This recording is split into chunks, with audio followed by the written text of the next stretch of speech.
Tuo dang' ni ma paro medore kind rowere kaunti ma Migori ka migawo mar thieth kotenore kod migepe moko dhi nyime kod keto kenge mar kedo kod tuono. Juma miyowa ler. Migawo mar thieth e kaunti ma Migori kotenore kod migepe moko dhi nyime kod puonjo oganda yore mag duoko piny tuo mar dang' ni mar paro. E dwe ni mar abich bende koro ket tenge kaka mano mikedo kod tuoni. Mae biro kinde mar lipot ma ogol kod migawo mar thieth e kaunti ma Migori yango ni kwan jogo machopo osiptende mar manyo kony ka otende kod tuoni mar dang' ni mar paro pod ni malo e kaunti ma Migori.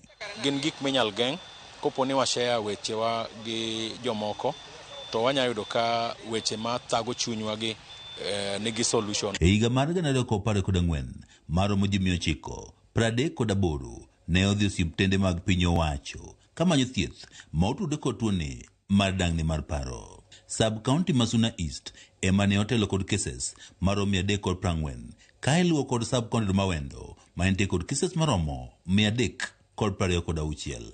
Apisa mochune kedo kod tuoche go mok gam ma ong'ere kaka non-communicable diseases e kaunti ma Migori Polo Likwacho ni tuo mar dang' ni mar paro sani tiere malo to ahinya e kind rawera pod somo e skundego mag sekondar. Wayudo ka adolescents man gi a lot of challenges both in school and out of school. Gin gi a lot of challenges. Wayudo ka drug abuse mae sama ji donje yath, mae sama ng'ato neno ni maybe en superior moingo parent ne.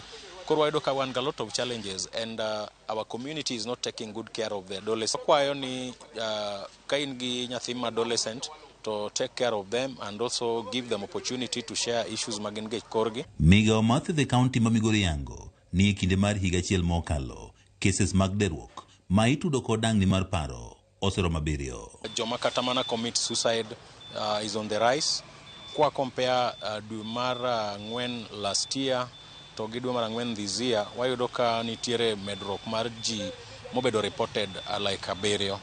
Mano nyiso ni ji nigi paro ma luorogi mamiyo ng'ato kawo ngimane.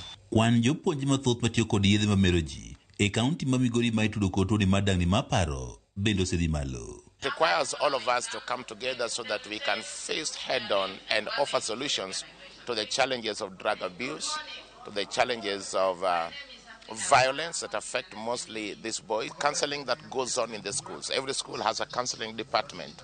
But apart from that, we also do have counselors from the government and also counselors from the Ministry of Health and also psychosocial support institutions that are supported by the CSOs. Medruok mar tuoni mar dang' ni mar paro bende osedhi malo e kuonde mag tich kaluwore kod lipot mogol kod migawo mar thieth e kaunti ma Migori. Wayudo ka like a school ma oting'o nyithindo madhi 900 or over 1,000 nigi one teacher ma iluongo ni counseling and guiding ma be seche moko may not give an adequate counseling and guiding. So our request is nitiere programs mwadhi arrange beleka mondo wakel jopuonj kanyakla mondo wa develop a curriculum. Actually, there's a curriculum already, so we take them through the curriculum and also ensure that they understand the content and they can deliver the content to the students back in school. Apisa mochung' tuoche go mok gam e kaunti ma Migori Polo Likwacho ni ber ka sikunde bedo kod johocho moromo mondo koro kony e kedo kod tuo mar dang' ni mar paro e kind rawere. Still, wayudo ka workplace pod wan ga a lot of issues, and as a county right now we are doing a strategy targeting on workplace and how to do work life balance. Mental cases gima kelo gin so varied. Mokwongo gin some stresses. Stress mokwongo nyalo wuok e workplace nikech wayudo ka as adults we spend a lot of time in our workplace.